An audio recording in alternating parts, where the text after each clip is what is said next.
Welcome to Money, Me and COVID-19, where we speak to subject matter experts about the economic, financial, business and social impacts of the coronavirus. My guest today spent 22 years as part of the team at Canary Wharf shaping London's skyline in an area I sometimes refer to as Manhattan-on-Thames. He was also responsible for the walkie-talkie in Fenchurch Street and for a 620-unit private rental sector building, Newfoundland. His name is Andrew Heath-Richardson. Andrew, welcome to the show. Thanks for having me along. Well, look, let me start with the sort of the big question. Somebody with a career going back as far as yours, you've seen lots of ups and downs in the economy and the property market. How does the impact of COVID-19 compare to the previous downturns that you've been through? I think, interestingly, there's lots of analysis going on about the banking crisis 10 years or so ago, and that being, after that being very much of a sustained journey going through and taking a long time to recover. Also, there's a lot of comparisons to single events such as 9/11, where it was a single event that affected the market for a brief period of time and which quickly recovered after that. And I think my own personal opinion, I'm sure there's lots of better people to say it, but I think it's going to be probably somewhere between the two of those. It will take longer than the single event that was 9/11, but I think the infrastructure hasn't been affected, the liquidity is still out there. So I think it's going to be a balance between the two, personally. I think it will strike back quicker than the financial crisis, but probably not as quick as everyone will want it to happen. I think that the interesting comparison for me with 2008 is that in a way that was very much a financial issue and a liquidity issue, and it was the banks that had to be rescued.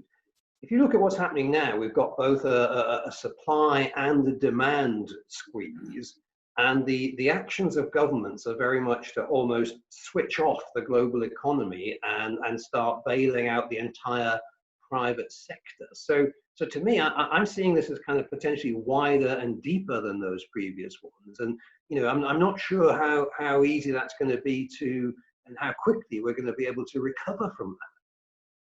Yeah, you are right on that, because what's happening now, the livelihoods and liquidity of companies is being affected. So the resilience of those companies to use either their cash reserves or go to banks to get the funding. Let's take it in two steps, because at least the banking side of it is stronger than it was before. So you have the ability to lend to people if they come to you. So let's put that to one side, and then go on the human side and the company side. You've got all these people that have suddenly been, the new word is everyone's been furloughed, or working from home. There's two different, obviously two completely different two activities. But how do you get those people back into the work stream when companies have then got a delayed startup again with projects? You can't just suddenly get the materials there day one, because then the manufacturers have got to get their production lines going again, so that you can then deliver the materials, so that you can get an economic start back on to building sites. So that's the construction side of it. So I think that's one big angle that's going to change a lot. Indeed, and I suppose for me there's also a potentially more fundamental change, and I know you're very keenly interested in mental health aspects, and we'll come on to that in a moment. But suddenly, tens of thousands of people who are used to having a horrible commute into central London to go, so they're all in one big tower block office somewhere, are getting used to this idea they can spend more time with their family, they can work from home in a much more conducive environment. Might this lead to a more fundamental change in the way companies work with their people, and perhaps a lower demand for these big fancy central London offices? I think it's an interesting discussion there, but I think you're very right on that basis there. That already, I do it on a good, bad, and a day and a bad day. it's between three and a half and 4 hours a day for me to commute. So yes, I'm one of those ones that does the long commute. So it has been far more productive. The commute to the office is much quicker in the mornings. You know, so the 2-minute commute is a lot easier. However, there's still that relationship where I did it today. Actually, we did a survey at work about what has the company done well, and are there any other improvements. And my only added one on there was we should have a virtual water cooler moment. We should have a breakout. We should just send an instant message to someone or get onto the video and just have a chit chat. Not someone you directly work with, just someone else who you might have normally bumped into in the kitchen or in the coffee shop, or just one of your colleagues around the corner. So you can still keep that normal sense of reality where you can relax and pull away from work, but actually have that, that water cooler moment where you can actually have a discussion about anything really. But I think that's a great idea. But I think coming back to I mean, we've seen a lot of kind of office to residential conversions in the property market in recent years. That's been one aspect of the kind of declining demand for offices. We've also seen the rise of things like Regis and WeWork with small offices designed for SME type businesses. But there's got to me to be a strong likelihood that the work pattern of many people, particularly the people who, are, if you like, paid from the neck up, they're people that are using their knowledge and their skill and experience. If they've got a laptop and an internet connection, really, they're not going to need to go to a physical location anymore. So I can only see some degree of loss of demand for offices coming out of all. Look, put it into context. What you asked, is it the death knell for sort of the office development and the big offices?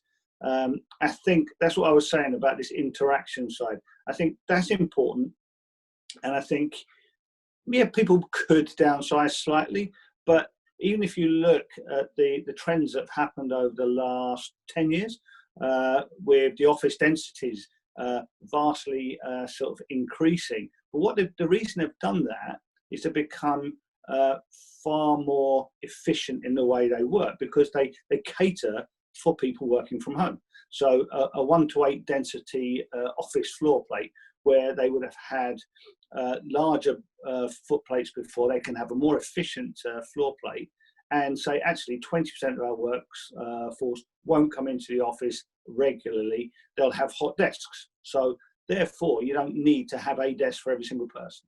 So I think that trend definitely will carry on probably to a greater extent. But will that lead to less of a demand for offices? I don't think so, because you saw this huge glut of office space some years back. Now, actually, still is a huge shortage of office space for what they're saying as lease expiries coming up, companies merging and going off from there. So all the forecasts before this event said we needed to build more buildings because the workforce was growing and going on from there. So in a combination with some serviced office providers and with some new buildings coming through, maybe that is the solution, that people spend some time working from home, then there's maybe a local serviced office they can use, and then they go to head office to use that occasionally. Maybe there'll be more holistic use in that way, so bouncing around. Yeah, I think that's quite possible. I suppose the great unknown, and it's probably, to be fair, I think too early to get any take on this, is how many of the big name companies that you might regard as your prime clients for some of these major developments, how many of them will be hit by this? Because we're already seeing dividends being cancelled, share buybacks being cancelled. Cash reserves, they've been pulling on all the credit lines they can ahead of this lockdown.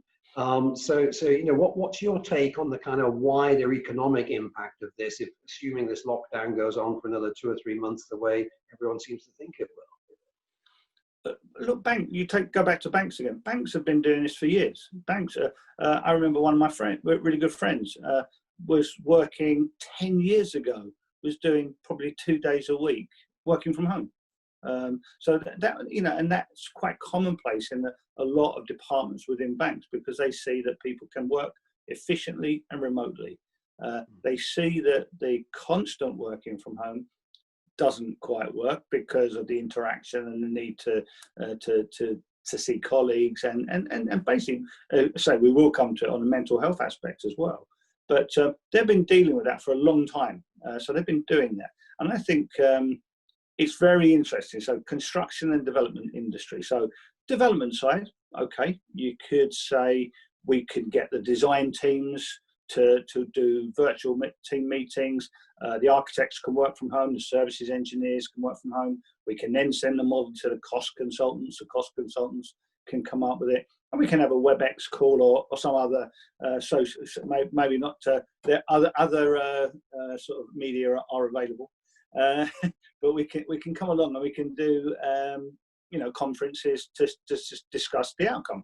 So that's fine on the development side. You can't virtually build a building, and that's been a lot of the things in the press over the last week or so about construction workers still being seen on building sites, on the train going to work. So you can't deal with that remotely. That has to be done. It has to be supervisors, and again, it has to be a supply chain. What we can do, and I think this again could lead to a little bit more of an evolution of the off-site modular prefabrication process. So less activities happen on site. Okay, so let's talk now about mental health. Everyone suddenly found themselves not only unable to go to work, but unable to socialize with friends and family. Some people, I think the parks are being closed down to stop large numbers congregating. So what do you see as some of the mental health issues and impacts of COVID-19 that we're going to have to start getting on top of? Look, I think a lot of people, especially when they're working from home, might have the radio on in the background, and it's constant. There's just constant news feeds. And one of my observations, whilst we want to be informed about the situation, there should still be a sense of normality. So yes, there should be certain times of day. You see the viewing figures. The viewing figures for the daily news bulletins are now the most watched programs every day. And I think they have to be tailored with a sense of, look, let's have a sense of normality as well. Let's send some good cheer messages out. It's that balance, isn't it? It's not always the glass is half empty. You have to balance it with the good human nature stories, the communities pulling together, families pulling together. Yes, on the other side of that, you have families who are struggling because of money, or maybe even because of abuse within the household, because they're then suddenly cooped up together.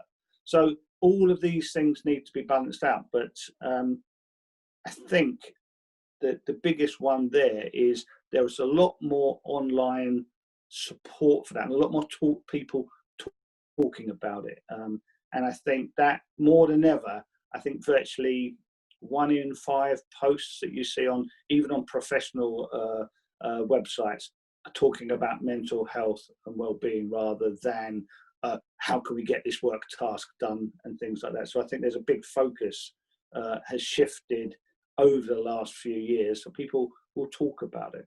No, that's true, and I think even suggestions like your water cooler moment there can help, because in a sense you still want to try and retain an atmosphere of a team spirit, even though you're all cast to the 4 winds. So some of that can be very much task related on conference calls, etc. But those softer things of the camaraderie, perhaps harder to maintain in this current climate. Yeah, look, they are, and I think it's beholden on all of us. And I again, what I've tried to do I'm 3 months into my new role. If I'd have been still at the Canary Wharf Group, I'd have been there for 22 years. I would have constantly probably emailed or instant messaged people, WhatsApp people at work, not just the people that I directly work with, but in other departments. How are you doing? I still do that. I still actually do that back to my old colleagues and my old friends there. But also I'm learning to do that here at Hudson Advisors now by talking and just sending a message saying, how are you doing? Everyone's safe? Is there anything I can help you with? I know I'm only new to the company, but look, if there's anything I can help you with, let me know. Or, is everything okay where you are? Can you get your food supplies? You're talking about everything, so, and I think that's very important, not just to send an email or a message that's very work focused in these times. I think there's got to be a little bit of an angle. My favourite saying at the moment is when I sign off a message or an email is keep away from the biscuits, because it becomes a talking point because you're at home and you're just constantly eating. Well, I am anyway, so I'll end up a bit heavier after this. But it's those sort of things. It adds an element of something then that opens a discussion if someone wants to talk about it.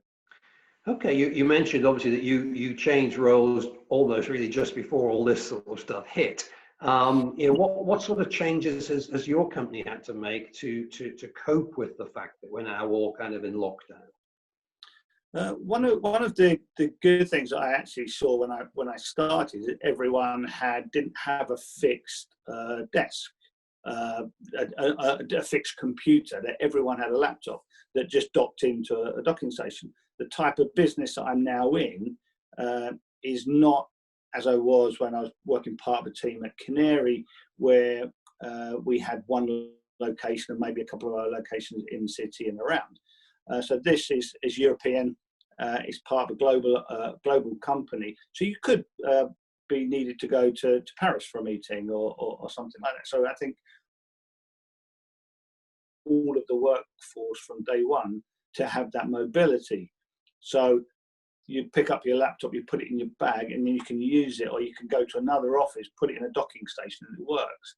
So I think actually the company were already halfway there because they already had that connectivity. It was then just making sure that you had that connectivity at home, and before sending us all away to work away from home, which they did about a week before the government said, they said, look, try working from home. They just sent an email round and called round, say, have you got everything you need? Do you have a printer? Do you have a decent internet speed and things like that? And then they were looking to supplement that if you didn't. Okay, but in terms of the physical construction projects, are your sites kind of pretty much closed down at the moment? So looking at the Lone Star Hudson portfolio, so Lone Star is private equity. Hudson are portfolio managers, asset managers, and underwriters, as well as now the development team. And one of the companies that is owned by Lone Star is Quintain over at Wembley and Quintain in Ireland. So Quintain at Wembley, as you've seen, probably people have seen the shots of Wembley Way when you go up to the stadium. It's changed immeasurably over the last 10 years, and the majority of that skyline is Quintain. So the challenge there has been to basically talk to each of the individual main contractors there. So there's several main contractors there. Say, right, how are you going to do social distancing? How can you get your materials to site? And can we focus on this job rather than that job so you get more out of it? So toilet pods coming from Italy, for example, work around that, reprogram the work. So there's daily conversations on that, and as part of that business, there's the rental profile for the completed apartments, which are build to rent apartments. So it's keeping that momentum up and also maintaining the contact with your clients, who probably don't want to see people because they're scared of catching a virus. So it's creating new ways of talking to your tenant base and your new tenant base. Okay, so finally, Andrew, although it's not been your main area of focus, I'd welcome your thoughts on what the impact of all this will be on the residential property market, and both from a sales perspective and people losing jobs and incomes and things, and a letting perspective. What do you see the impact of COVID-19 on the residential property I think, as you said, there's different aspects to the market. So you've got people moving or people acquiring, you've got build to rent, you've got different sectors in that as well, different subsectors within the build to rent scenarios. So I think if you look at people who are in the process of moving, they've just got to be sensible, and everyone's just got to say, look, no one can move anywhere, let's just hold. So I think that's the advice that's gone out there, but you do also read some articles where people are being pressurized to complete their sale process. So I think that people have got to look at that very carefully on that basis, and don't make themselves homeless, by the fact that they've sold their house. There was even one interesting article in the paper yesterday about it's not that it was a sale and rent back, where you could sell your house and then do an agreement to stay in the house, but that's very unstable in law, and so people could explore it, but it still might not be the safest way to do that. So that's that one there. I think is people have got to explore what's best option for them. I think house prices, like everyone said, probably will go down. That's only because there will suddenly be a glut of people then all on the market at once afterwards looking to sell. So that normally tends to happen, rather than there being a shortage of houses, so then the prices go up. So that's a possibility there. And I think it will actually then create the possibility that people will have taken stock whilst they've been working from home, working from in a flat where they've not been able to get out because they don't have a garden and things like that. I'm lucky I've got a garden I can just go and get a bit of fresh air in. A lot of people are cooped up and can't do that. And I think a lot of people will use this time to review how they live and work in future. Going all the way back to what you said, it completes the circle. So actually, I can move somewhere else. It might be further out. Therefore, it's going to be a longer commute. So maybe I'll do it 4 days a week, and then I can get it on the property ladder. I can get a nicer house. I can get a garden, but it means I've got a longer commute. But if the company then now see that I can work from home for 1 day, then let's actually be sensible about it. So I think some of that will happen, I think. Yeah, I think that's right, and I think what we could see is a complete change in people's kind of work-life pattern coming out of that, and perhaps improvements in their mental health as a result of that. And of course, I think the main thing that you've given as advice is keep off the biscuits. Andrew Heath-Richardson, thanks very much for joining us. Thank you. Stay safe and keep off the biscuits. Thank you.